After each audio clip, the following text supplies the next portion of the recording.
Hey friends, welcome back to my channel. My name is Olamide Akappo. I'm a poet, I'm a doctor, and I'm also a published author. Yeah. Happy Sunday. Welcome to a new week. I hope you started off in God's house today and got so much needed encouragement for your journey ahead. I did. I learned about love. I learned about the fact that when you are in love, the heat comes on, and then things that you never knew were in you begin to come out, and things that you have to deal with or ask God to help you deal with it. So for me, it was liberating, it was helpful, and I hope your sermon was for you as well. And even if you didn't get to go to church, this is an opportunity for you to also be encouraged and inspired. I'm going to be talking to you about my book today, Echoes of Heaven. I released this book about 2 years ago today. And if you wonder why poetry, why this book, I love to write. I started writing in 2013. I hope I got that right. 2013 when I was in medical school. And for me, writing was, I don't know how to say this, but it was more like, it was kind of inescapable for me. I just gave my life to Jesus, and out of that fullness, out of that joy, what came out for me was words. And for you, it could be something else. But for me, it was words, and I couldn't just stop writing. I just couldn't stop writing. So I would see the clouds, and then, I just get a verse or a line, and then I write it down and then put it together. Sometimes I write, in parts, I write, a verse, and I didn't even know that it's going to, be part of another verse that I write like a week or 2 weeks after. So for me, it was quite exciting to discover that passion and that joy that came from writing. For me, I'd say that writing is my most preferred mode of communication, and that helps me process my thoughts. So that's why I write. And why this book? Well, poetry for me is one of the easiest things to write. I write other things too. I've written short stories in the past, I've written articles, I've written essays, all of that, but it just keeps coming back to poetry. And so over the years, I've written quite a number of them, published on my WordPress account, and I just felt a nudge from God. I think it was 2020/2021 when I first got that nudge, and a friend of mine also, sent me, kind of like a confirmation of that really stirred me and encouraged me. But I don't think I started putting together until 2021, and then 2022 I reached out to my publisher, who's also a friend, and he agreed to take it on. And here we have it today, 2 years after. Echoes of Heaven, a miracle, a miracle baby actually. It was God sponsored,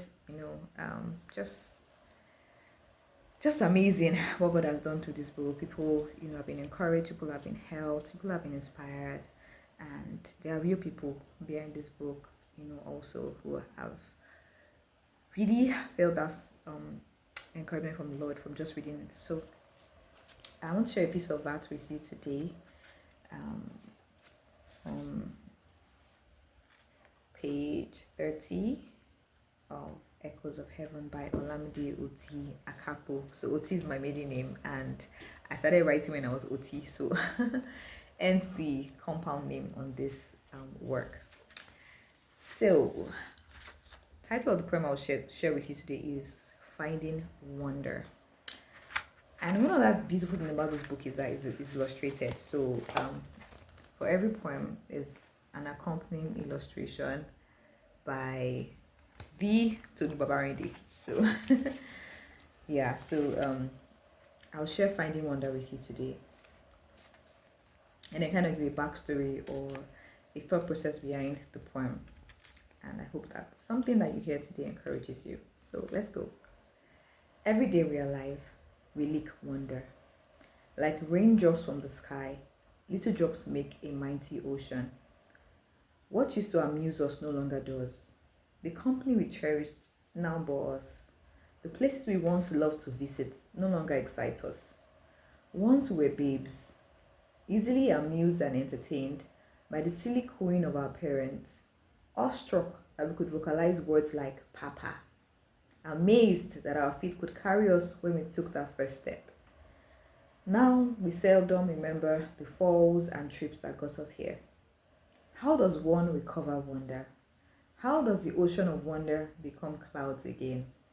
What happens when we let the wonderful one in? The one who never tires of us, who always delights in us, who loves us unconditionally. We find it in him. He is the wonderful one. Let us sink in for a minute. Let us sink in. Jesus is the wonderful one. It's amazing how that, at some point in our lives, we have prayer points, prayer needs, things written down that, God, do this for me and all of that. If this happens, that happens, I'll do this and that. But down the line, when the job comes, when the car comes, the car starts to, give issues, the boss starts to stress you, the family you prayed for begins to become a source of, stress and, things. And then we start to complain and tell God, why me, and all of that. But I just want to remind us today, like, why I wrote this poem is just drawing our attention to the fact that, yes, we are human. Yes, we lose our wonder. Yes, we get some fleeting happiness from the things that, amuse us, things that excite us, places that we love to go, vacation here and there. But at the end of the day, those are fleeting feelings. Happiness is fleeting.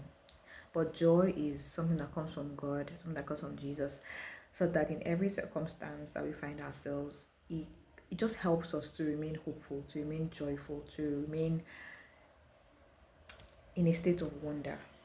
And I just want to encourage you, wherever you are on your journey, to just lean into that again.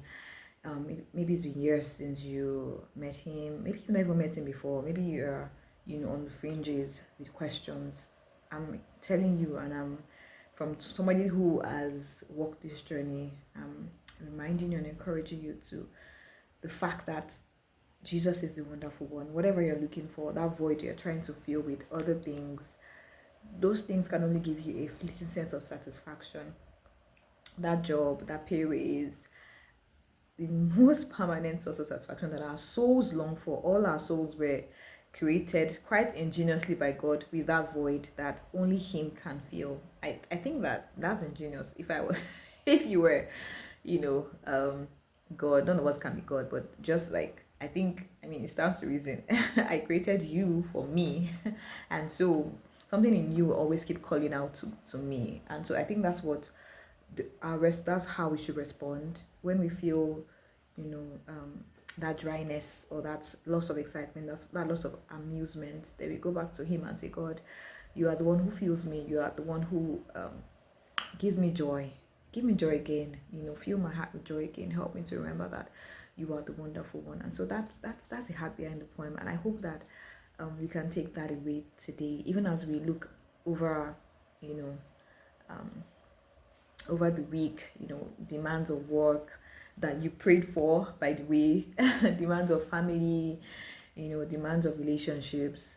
At the end of the day, Jesus is the one who satisfies us completely, wholly, like nothing missing, nothing broken. So get to know him today. There's nothing to lose, really, nothing to lose and everything to gain in him. And the Bible says that in him we live, we move, and have our being.